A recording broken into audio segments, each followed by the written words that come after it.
Hello students, table पर रख दो चाय का ग्लास। क्यों किया गई फिजिक्स बाय सरी क्लास। अब बेटा मुश्किल नहीं होगी जीने में, क्योंकि फिजिक्स बसेगी यार सीने में। इसी के साथ बेटा क्या लेके आया हूं, एक नया टॉपिक। क्या है? वैद्युत द्विध्रुव के कारण निरक्षीय स्थिति में वैद्युत क्षेत्र की तीव्रता का व्यंजन। बेटा इस क्लास को करने से पहले अगर आपने प्रीवियस क्लास को देख रखा है तो आपको इस क्लास में कोई समस्या नहीं आएगी, क्योंकि वैद्युत द्विध्रुव था बेटा हमारा। पहले मैंने अक्षीय स्थिति में चेक किया था, रख करके अक्षीय स्थिति में किसी बिंदु को रख के, मतलब बिंदु से दूर रख के मैंने चेक किया था। फिर अब निरक्षीय स्थिति में कोई बिंदु हो तो वहां पर वैद्युत क्षेत्र की तीव्रता कैसे ज्ञात करेंगे हम। पहले वैद्युत द्विध्रुव से अक्षीय स्थिति में था, अब निरक्षीय में। तो मैं छोटा सा पुरानी क्लास से रिवाइज करा देता हूं बेटा। पहले मेरा ये वैद्युत द्विध्रुव था, क्या था? ये मेरा वैद्युत द्विध्रुव था बेटा। हमने क्या करा था? पहले इसकी अक्षीय स्थिति में बिंदु था, या यहां ले लो, मतलब कौन सी स्थिति में? एक्स अक्ष पर हो। आज कहां की बात कर रहा हूं बेटा? निरक्षीय स्थिति। मैंने क्या बताई थी? वाई अक्ष वाली। कौन सी? वाई अक्ष पर। एक निरक्षीय स्थिति का मतलब क्या होता है? वैद्युत द्विध्रुव के मध्य बिंदु से लंब वाली स्थिति। कैसी? अगर आपका मध्य बिंदु है तो लंब वाली स्थिति को, जो सीधा पर लंब होते जाता है, उसको हम निरक्षीय स्थिति या निरक्षीय रेखा कहते हैं। तो आज बेटा ये डेरिवेशन की फॉर्म में आता है। आपका अगर नसीब अच्छा है तो अच्छे नंबरों में आ जाता है, मतलब 4 से 5 में, पर 2 या 3 नंबर का आ जाता है। अगर ये वैसे भी नहीं आए बेटा तो अंदाजन क्या आ जाता है? इसमें न्यूमेरिकल आ जाता है। तो ये उस दृष्टि से भी अच्छा है पेपर की से, और समझने की दृष्टि से भी अच्छा है। तो सबसे पहले बेटा मेरा क्या तरीका है, जिसने वीडियो देख रखी है वो जानता है। पहला डायग्राम। क्या? डायग्राम। बेटा अगर आप इसका डायग्राम, अधिकतर कंफ्यूजन बेटा इसमें डायग्राम में ही रहा है हमेशा, कि डायग्राम समझ में आ गया दिशानी पर। मेरा इस बात का वादा है, पूरी वीडियो देखने के बाद दिशा का कंसेप्ट एकदम कहोगे भैया आ गया समझ में। देखो सबसे पहले बेटा हमने क्या ड्रॉ करा है? वैद्युत द्विध्रुव। क्या? वैद्युत द्विध्रुव। पक्की बात है बेटा, मेरा समान परमाणु विपरीत प्रकृति का होता है। ठीक है, यहां तक कोई समस्या नहीं है। ठीक है, बीच की लंबाई बेटा इसमें 2l होती है, ये भी हम जानते हैं, कोई दिक्कत नहीं होता। चलो मैं इस बिंदु को a और इसको b ले रहा हूं, तो चीजें हमारी अच्छी से और क्लियर हो जाएंगी। को एक सिरे का बिंदु a है, दूसरा सिरा का मेरा बिंदु b है। बेटा इसका मध्य बिंदु अंदाजे से यहां पर है। मध्य बिंदु से सीधा खींच ले थोड़ा सा। मध्य बिंदु से r दूरी पर कितना बेटा? r दूरी पर मेरा कोई बिंदु m है। क्या है? m। कोई बिंदु m है। अब मुझे इस बिंदु पर, अब मैं कौन सी स्थिति में, ये बेटा निरक्षीय की बात हो गई। इसको अगर और वैसा नहीं मिल रहा तो आप इसको ऐसे करके मिला सकते हो लो, जो अब आपको बात बिल्कुल समझ में आ जाएगी। लो ठीक है, अब थोड़ा सीधा नहीं है क्योंकि बेटा वो मार्कर और बोर्ड वाला हिसाब है, एकदम सीधा तो लाइन लचकी नहीं खींचेगी, पर जितना हद तक मध्य बिंदु से r ऊंचाई पर, r दूरी पर निरक्षीय स्थिति में कोई बिंदु m है, यहां मुझे वैद्युत क्षेत्र की तीव्रता बेटा बतानी। अब देखो सिंपल बात है, मैंने आपको क्या बताया बेटा, बिना इस पूरे चैप्टर में ये इलेक्ट्रोस्टैटिक का जो पार्ट है, ये जो आगे चल रहा है, इस पूरे चैप्टर में दिशा का बहुत बड़ा महत्व है। आपको दिशा नहीं आती आप बल नहीं निकाल सकते, आपको दिशा नहीं आती आप तीव्रता नहीं निकाल सकते। पहली दिशा क्या है बेटा? प्लस के कारण वैद्युत क्षेत्र की तीव्रता कहां जाता है? प्लस से दूर की ओर। मैंने डायग्राम बनाया बेटा, प्लस से दूर की ओर। आप इसको एकदम ऐसा कर सकते हो, प्लस से। ये कौन सा है बेटा? E B. पक्की बात है। अब बेटा माइनस के कारण माइनस की ओर, इसको थोड़ा सा ऐसे करते हैं, एक लाइन खींचते हैं। माइनस के कारण बेटा कहां होती है? माइनस की ओर, ई ए। पक्की बात है। अब इतनी बात आने पर बेटा देखो, पहले मैं क्या कहता हूं, अपनी भाषा में समझो। एक संग नहीं है कि हमें पूरी बात समझ में आ जाए, हम पहले अपनी भाषा में ये समझ के देखें क्या ये माइंड में बात सेट बैठ रही है। अगर हमारी भाषा में पहले बात समझ में आ गई, जैसे हम क्या कहते हैं, किसी भी चीज को पहले जब छोटे थे, इंग्लिश के बड़े बड़े क्वेश्चन होते थे, हम कैसे याद करते थे? हम छोड़ो, मैं तो अपने पे बात करता हूं। मैं क्या करता था, इतना बड़ा क्वेश्चन होता था, उसमें छोटे छोटे पार्ट कर लेता था। पहले इतना सुनाऊंगा, इतना, तो मुझे पूरा याद हो जाता था। अगर मैं एक संग भरूं कि मैं सारा याद कर लूं बेटा, तो कभी याद नहीं हो सकता। पहली कंडीशन क्या थी? मेरा प्लस के कारण दूर, माइनस के कारण पास। बात क्लियर? अब बेटा यहां पर रिजल्टेंट वाली बात होती है, परिणामी देखते हैं। दो दिशा दिख गई, अब दो तो नहीं, एक परिणामी देखना पड़ेगा। इसके लिए बेटा यहां पर ए बी के क्या है? बिंदु ए बी है, वैद्युत द्विध्रुव के लंबवत दो लंबवत दो दिशाएं दिखेंगी, लंबवत मुझे दो घटक मिलेंगे। कौन कौन से बेटा, थोड़ा बिंदु को इधर रख रहा हूं। एक घटक तो बेटा मुझे ऊपर को मिलेगा और एक घटक मुझे नीचे को मिलेगा। जो नीचे वाला घटक मिलेगा वो मुझे मिलेगा ई ए साइन थीटा, ऊपर वाला घटक मिलेगा मुझे ई बी साइन थीटा। ये बेटा फर्स्ट ईयर की क्लास में सदिश वाला जो चैप्टर था आपका, सदिश वाला चैप्टर, वेक्टर और स्केलर क्वांटिटी वाला, उनमें दिशा सिखाई जाती है। पर मैं आपको ज्यादा विकट नहीं घुमाऊंगा दिशा में। पहले ये एक मुझे नीचे की और दूसरा ऊपर की ओर, और ये दोनों परिमाण में बराबर है और दिशाएं भिन्न है, तो एक दूसरे को निरस्त कर देंगे। तो किन्हीं किन्हीं कंडीशन में ड्रॉ नहीं करते, कभी कभार डायग्राम में डायरेक्ट रिजल्टेंट बना देते हैं, परिणामी ने ड्रॉ नहीं करते। पर मैं आपको बताना चाह रहा हूं आया कहां से। दो घटक बेटा मिल गए मेरे, दोनों घटक, एक का जो परिमाण है नीचे की और दूसरा ऊपर की ओर, दोनों को निरस्त कर दिया। ऐसी कंडीशन में बेटा रिजल्टेंट मिलता है वो ये। अब दो घटक मुझे कैसे मिल गए, लंबवत। अब मैं बात करूं लंबवत घटक किसके, ए बी के। ए बी के लंबवत घटक क्या थे बेटा, ई ए साइन थीटा और ई ए कॉस थीटा। वो दोनों E B sine, E A sine theta और E B sine theta, sorry बेटा वो कॉस लिख दिया था गलती से, ई ए साइन थीटा और ई बी साइन थीटा। अब मुझे बेटा इस कोण को थीटा लो, आप रिजल्टेंट वाला, इस कोण को थीटा लो। अब मुझे लंबवत घटक मिल गए। अब मुझे ए बी के क्षैतिज घटक, कैसे घटक बेटा, क्षैतिज घटक। अब जो मेरे क्षैतिज घटक होंगे वो कॉस कॉस वाले बचे, ई ए कॉस थीटा और ई ए ई बी कॉस थीटा।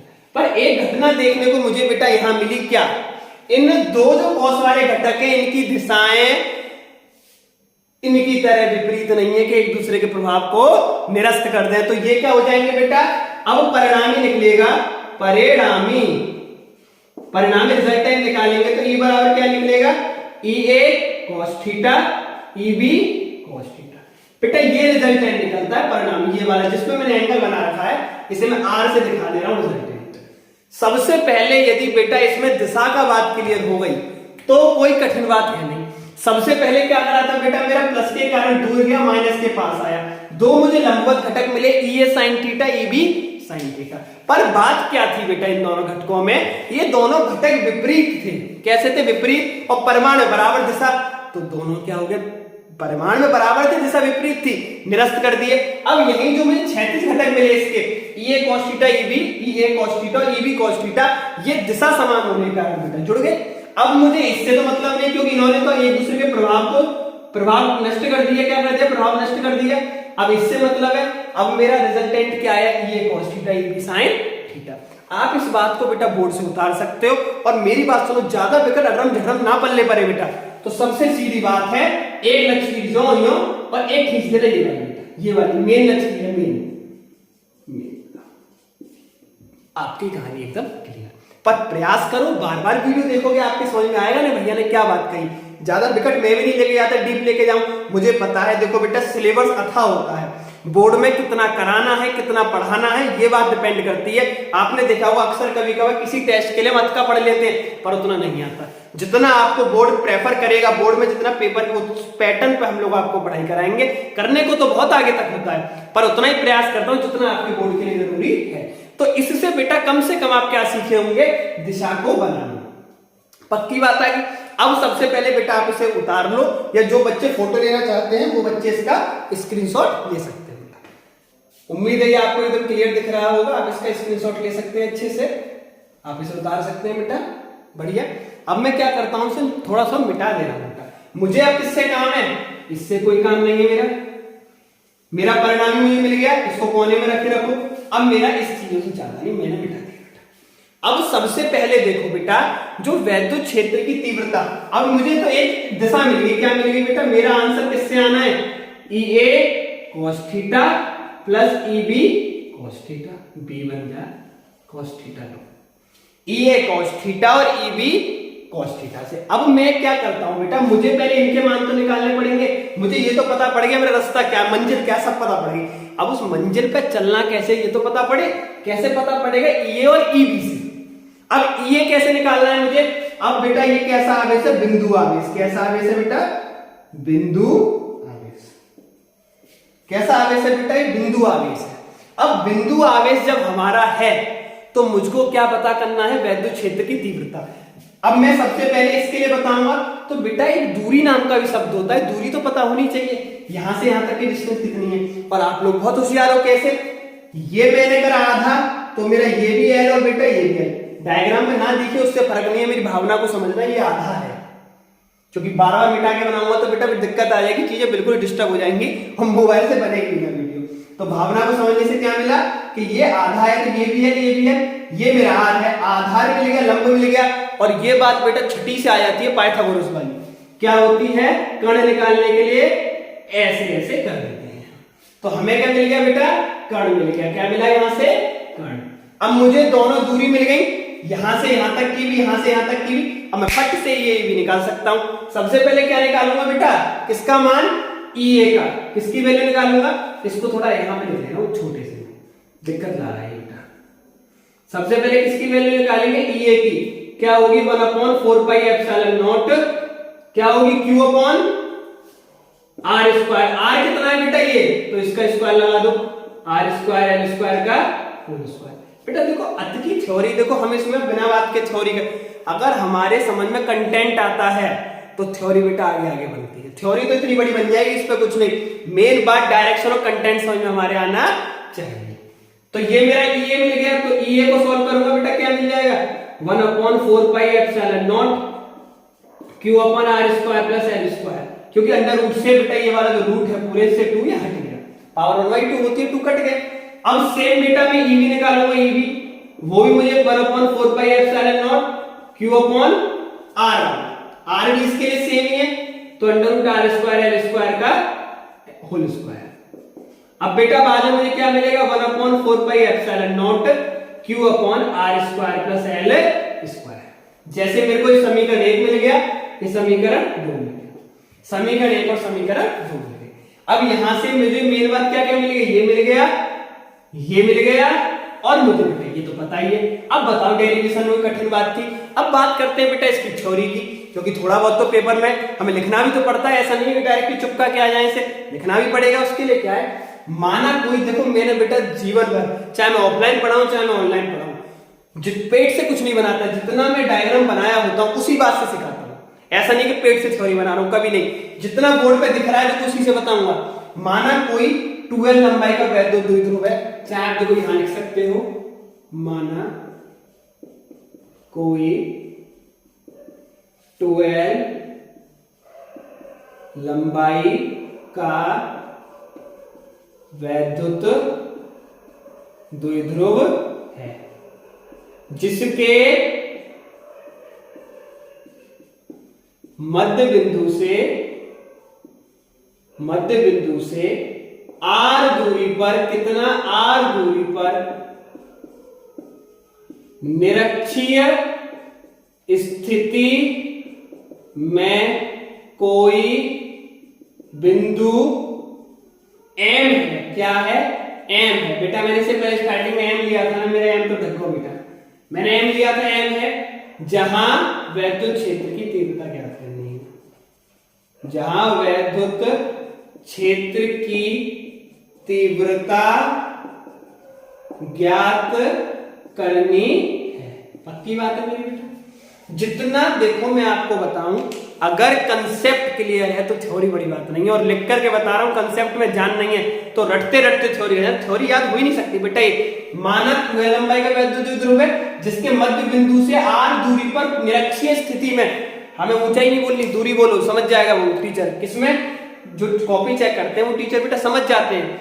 आर दूरी पर निरक्षीय स्थिति में कोई बिंदु एम है जहां वैद्युत क्षेत्र की तीव्रता ज्ञात करनी है, वही बात लिखी बेटा। इसके बाद में मैंने प्लस क्यू के लिए ई ए की वैल्यू निकाल दी और ईबी की। पहला ई ए किसके लिए था बेटा, इसके लिए, ईबी किसके लिए था, इसके लिए। हम पे सारा साधन है, आप बोर्ड पे से नोट कर सकते हैं बेटा इस बात को अच्छे से, अब बढ़िया तरीके से नोट कर लो इस बात को।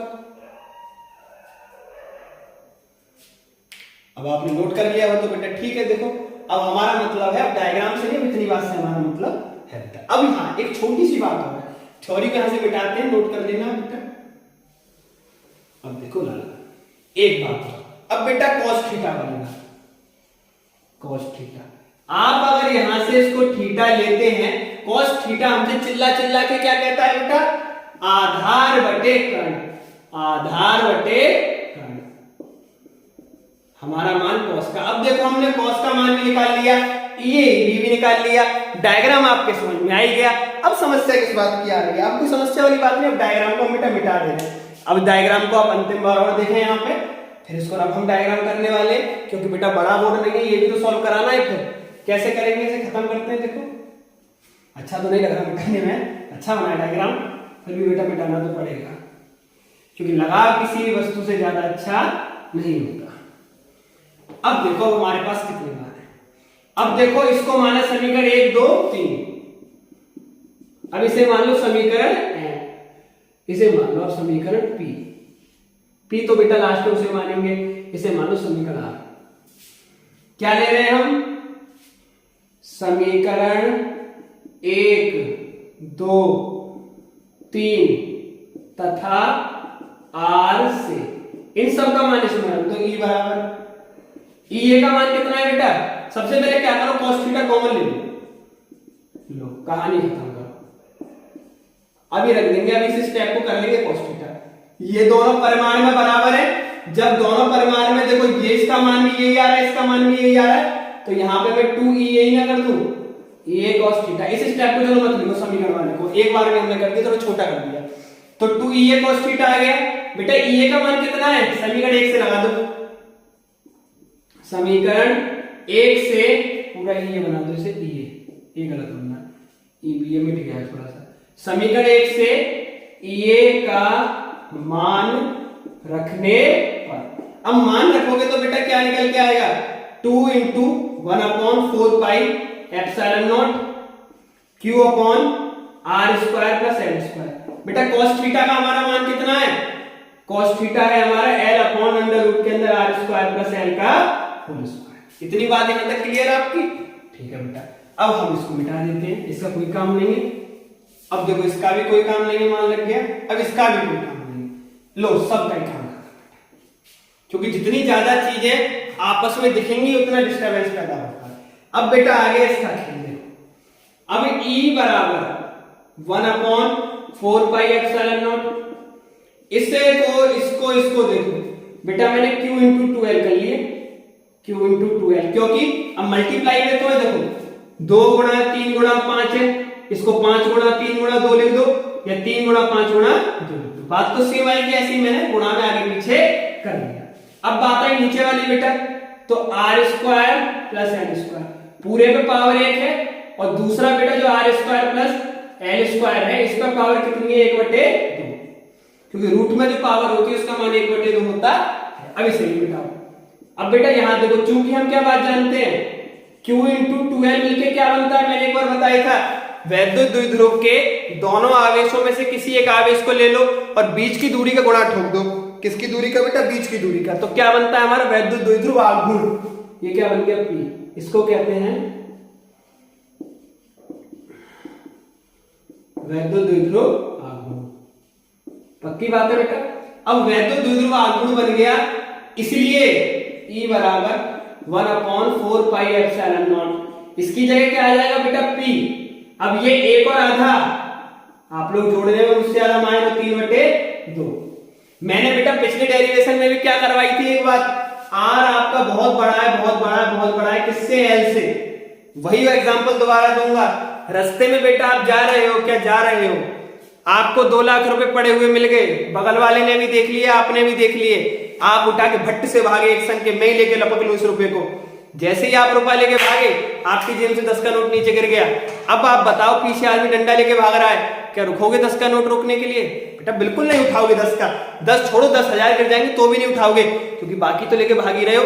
इसी प्रकार बेटा कभी कभार ये इतना बड़ा हो जाता है कि हम इसको ही बहुत छोटी कंडीशन हो जाती है।